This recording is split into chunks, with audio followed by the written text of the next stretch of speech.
Oh yeah, I mean he's a phenomenal player. Just what he can do on any given play is special. I mean going out there, just doing his thing, having fun. Y'all know how George is, just going out there doing his thing and just making plays. And he has a huge impact on our offense. Yeah, Ladd, as you look at this Alabama secondary, what is it that stands out to you about them on film? I mean, overall, they're a really good team. I mean, their whole defense, they're really good. I mean, they got a bunch of good athletes, physical, can run. So I mean, I'm looking forward to getting out there and competing with them. So I mean, but overall, they're a really good defense, and it's gonna be a battle. Next, we'll go to Jake Rowe and David Pascal. Hey, Ladd.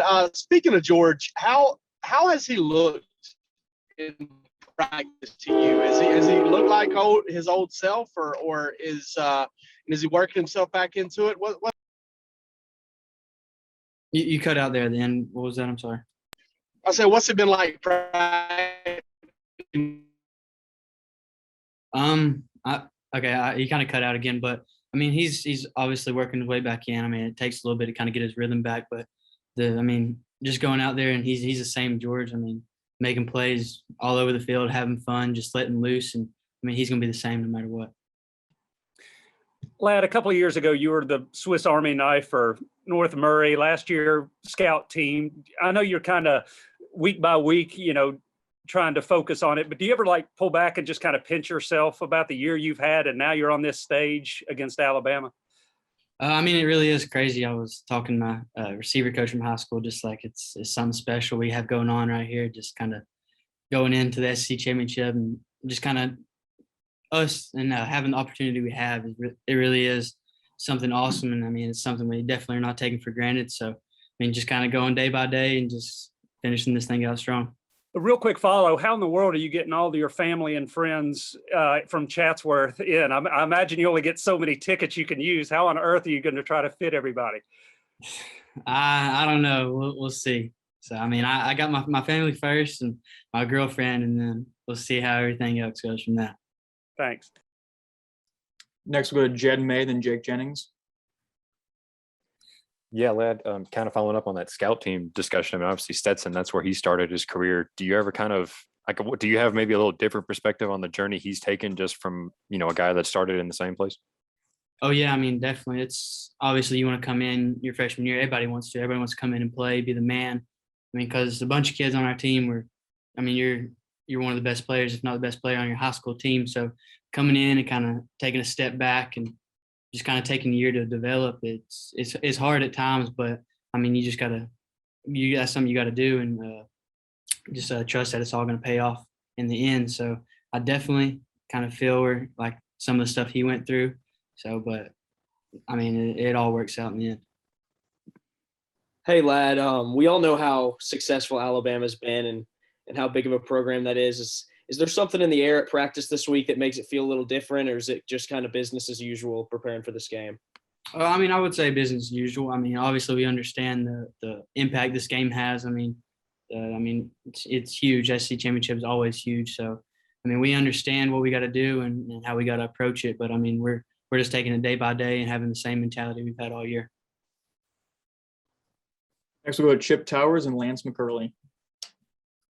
Yeah, Ladd, first, I guess I'll ask you, how's Kearis doing at this point in the week? We hadn't heard much about it since Monday, I guess. And just when it comes to the stage that you're on Saturday, would you the setup is that, Georgia's number one, they could even lose this game and still make it to the playoff. I'm pretty sure that's not the way you guys look at it, though. But would you characterize this team as being loose or I don't know, how would you describe the team?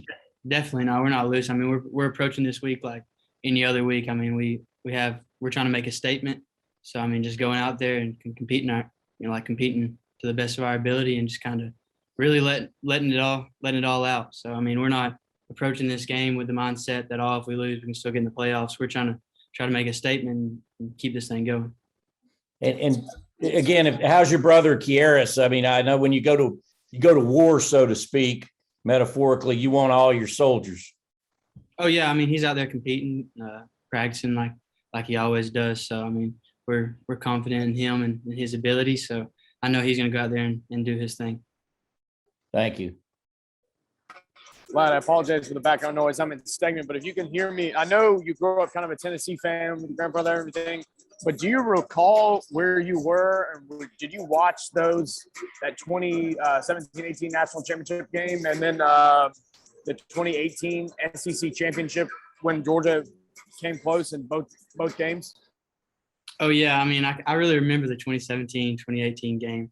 I was at my buddy's house. They're all Georgia fans, so kind of sitting there, just kind of spectating, watching good football. So I remember that, and I mean, obviously those guys came up a little short, but I mean the way they competed, that's something that we're trying to do, and just kind of follow their footsteps and finish it off the right way.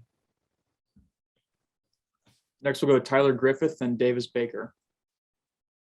Hey, Coach Mark mentioned earlier in the week how he likes to simulate adversity in practice with some competition. He gave us an example of 2-point, best of 5 competition. Just how competitive do these periods get? Oh yeah, I mean sometimes they have to tell us to like, come on guys, relax a little bit. But I mean we're out there, I mean competing, trying to get better, and I feel like that really kind of what helps us translate over to the game. I mean one offense going against the one defense every day, 2 offense, 2 defense. So I mean, we're out there getting after it every day. So I mean, it really helps us translate over to the game. When you practice like that, I mean, it makes the games a lot easier. Ladd, earlier this week, Stetson talked about how much better he thinks he's gotten since the last time he played Alabama. Could you just talk about the confidence that you guys as receivers have in him and how it's grown over this year? Yeah, I mean, definitely just the way he approaches the game. I mean, from film study to staying after practice and getting us running extra routes for him, and just kind of getting those extra mental reps and throws, and just really the way he approaches everything. I mean, he goes with a pro mindset. I mean, wanting to be the best he can be. So I mean, that's the big thing. He doesn't want to lay anybody down.